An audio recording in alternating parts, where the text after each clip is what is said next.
इनेलो की जो बात कर रहे हो उसको लोगों ने टाटा कर दिया इनालो।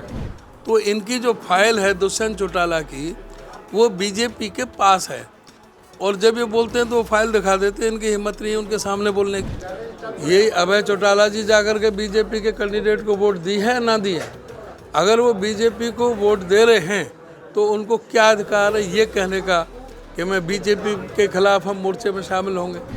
उधर पान जी, दिग्विजय चौटाला ने एक बयान दिया कि 2019 में जब चुनाव हुआ था उस टाइम जब भाजपा और जेजेपी गठबंधन की सरकार बनी थी तब कांग्रेस के साथ हम तब सरकार बनाना चाह रहे थे। अभय सिंह चौटाला एक यात्रा कर रहे हैं और कह रहे हैं कि 2024 में इनेलो सरकार बनाने जा रहे हैं। इसको किस तरह देखें? कांग्रेस तो विपक्ष का काम नहीं कर रही इस समय, ये लगातार आरोप लगा रहे हैं। देखो, इनेलो की जो बात कर रहे हो उसको लोगों ने टाटा कर दिया इनालो।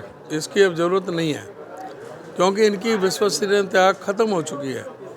इन्होंने जब भी ज़रूरत पड़ी है बीजेपी को तभी इनेलो को इस्तेमाल किया है और जब भी ज़रूरत होती है जब उनको अपने लिए इस्तेमाल कर लेते हैं, चाहे वो राज्यसभा का चुनाव हो चाहे राष्ट्रपति का चुनाव हो। यही अभय चौटाला जी जाकर के बीजेपी के कैंडिडेट को वोट दी है ना दी है।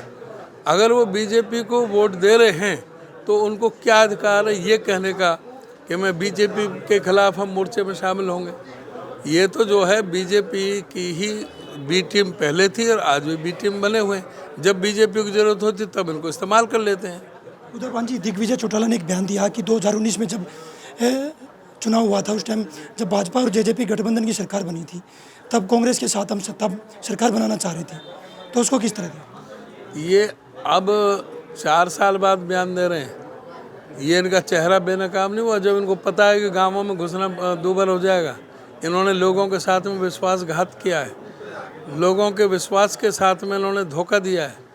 इन्होंने भारतीय जनता पार्टी जिसके खिलाफ इनको लोगों ने चुन कर के भेजा था उन्हीं की गोदी में जा बैठे।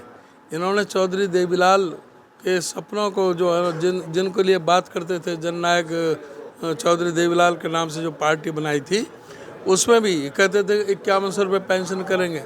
और अब किस तरह से उसको परिवार पहचान पत्र को हथियार बना करके जो पेंशन 5 लाख लोगों को काटी है, क्या ये चौधरी देवीलाल का सपना था? चौधरी देवीलाल ने शुरुआत की थी पेंशन की, बुजुर्गों को वो सम्मान पेंशन थी या उस पर कोई आर्थिक आधार था?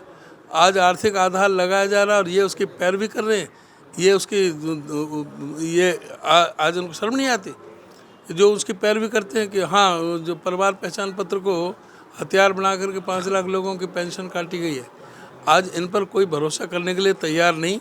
और जितने भी इसमें सबसे बड़ा इनको खुला खाने के लिए छोड़ दिया, तो चाहे वो रजिस्ट्री घोटाला है, चाहे शराब घोटाला है, चाहे धान घोटाला है, चाहे खनन घोटाला है, सब में जो है दुष्यंत चौटाला जो डिप्टी सीएम हैं उनका ही सारा सबसे बड़ा खेल हुआ है उसमें।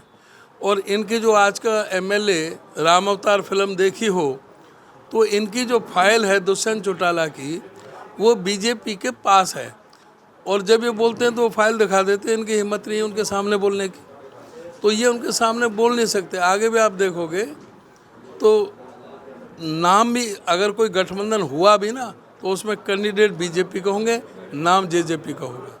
14 अप्रैल को एक रैली करने सोनीपत में जा रहे हो आप, उसे क्या संदेश कांग्रेस देगी? आप देखोगे कि भाई किस तरह से ज़बरदस्त जो रैली होगी, इनका सारा पर्दाफाश करेंगे।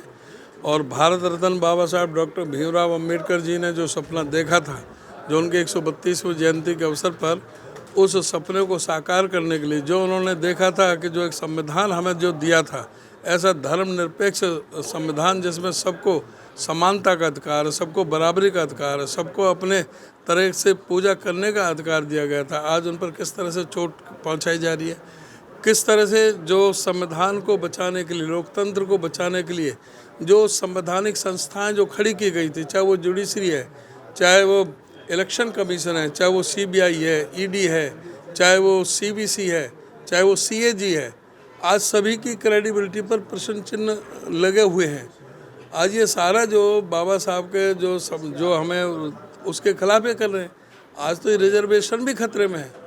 आज ये कहते हैं कि हम उसके संविधान की समीक्षा के नाम से ये संविधान को ही बदलना चाहते हैं। यहाँ पर पता नहीं वो पुराना ही मनु का संविधान लागू करना चाहते हैं। कांग्रेस के प्रदेश अध्यक्ष उदय भानथिन का कहना था कि जो भाजपा सरकार की खामियां हैं जनता के सामने लेकर जाएंगे। 14 अप्रैल को एक रैली सोनीपत में करने जा रहे हैं, सोनीपत से पवन राठी हरियाणा तक।